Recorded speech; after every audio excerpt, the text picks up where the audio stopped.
Stand by to escape from Jupiter Part 1, but first have your pens and paper ready for Newsround with Jules. A nail-biting finish to the Premiership as Man United close in on Blackburn. And your chance to report for Newsround from one of the world's biggest cruise ships.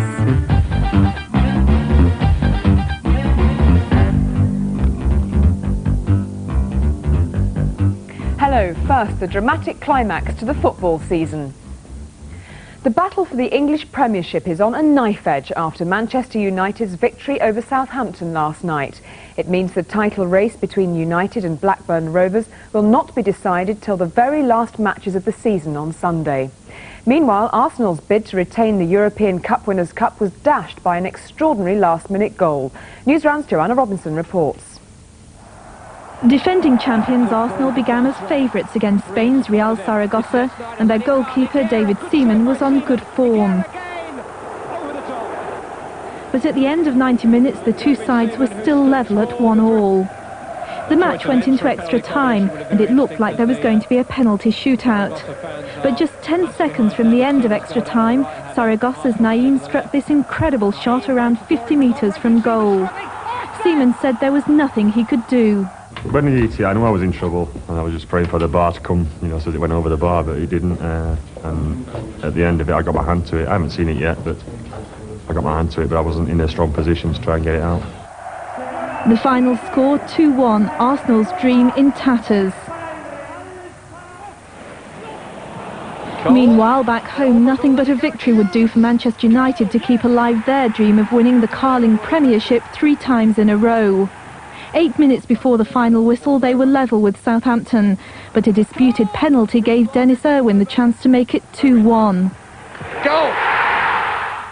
So with just one match to go, the top of the table now looks like this. Blackburn need to win at Liverpool on Sunday to take the title. If they don't and Manchester United win at West Ham, then United will be champions once again. Now a brief look at other stories making the headlines in our news wrap. In South Africa, up to 100 men are feared dead in one of the country's worst mining disasters.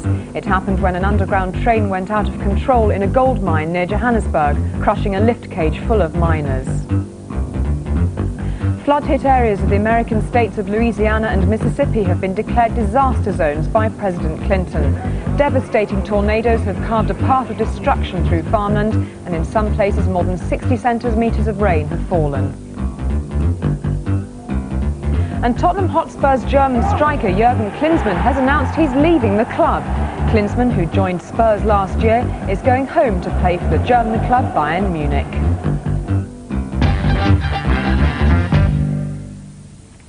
British schools are using more and more high-tech equipment in the battle to beat truancy. Head teachers are turning to computers and even closed-circuit cameras to combat the thousands of pupils who bunk off each day. Newsround's Nick Gardner reports.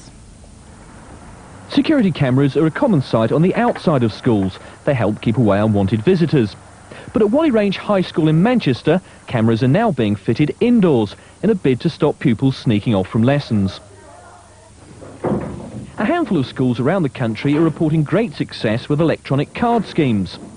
Here at St George's Roman Catholic School near Southampton, pupils swipe their cards 6 times a day to prove they're in class, registering at checkpoints around the school. At Ferrers Junior School in Luton, the register is taken in the traditional way. Nicola? But it's stored on mini-computer.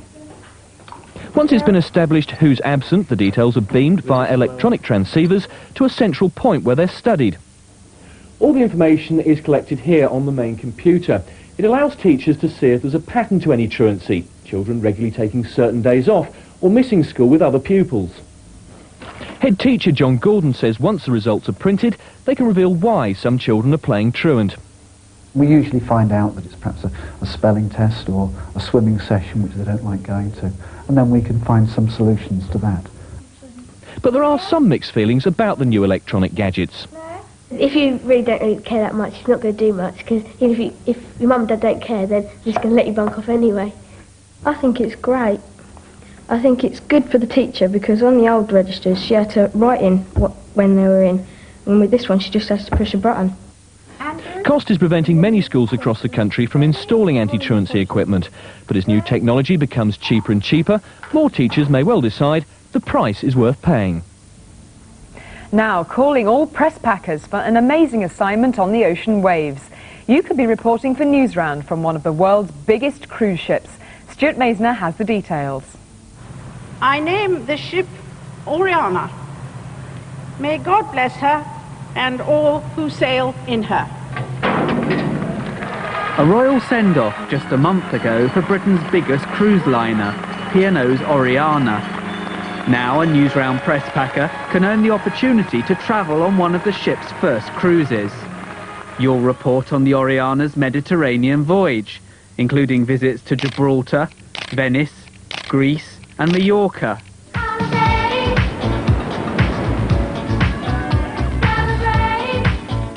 To enter, write a report of up to 200 words about your summer holidays.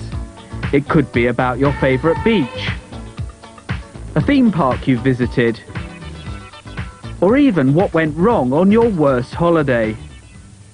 Your reports should reach the usual press pack address by the 9th of June, a month from now. And you and your family must be free to travel on Oriana for 2 weeks from the 22nd of July.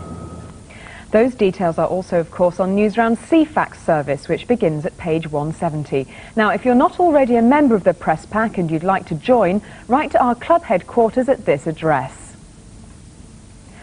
The press pack, P.O. Box 54, Wetherby, LS 23 7HF. That's the press pack, P.O. Box 54, Wetherby, LS 23 7HF. You should write your name, address, date of birth and tell us whether you're a girl or boy.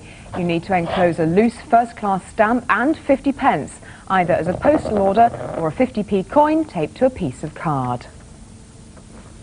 And finally, some use family birthdays, some use tea leaves, but a man from Leicester has come up with a bizarre contraption for choosing his national lottery numbers.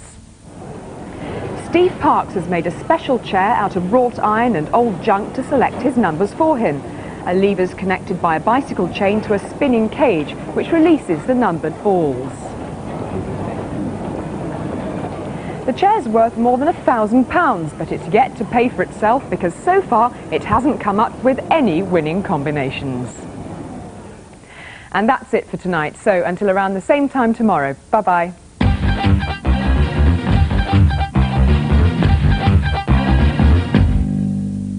If you're in need of a bit of undercover investigation, I've got the bank robber in a room locked. It may be wise not to call upon the services of one Lizzie Forbes.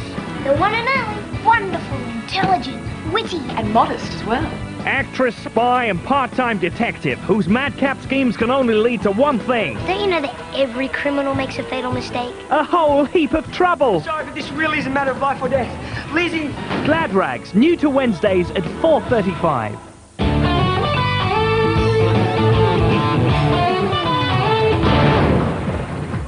Bonjour, it's time for more from the net. Please say hello to all at the Plume School in Essex. That's the Plume School. Hello to you, are you having a good time today? And from Jonathan and Mr. Chatwin, can you please say hello to our friends Simon and Neil who are watching and think the anorak is wonderful? He's here in a bit, so don't miss him. But now, Escape from Jupiter, Part 1.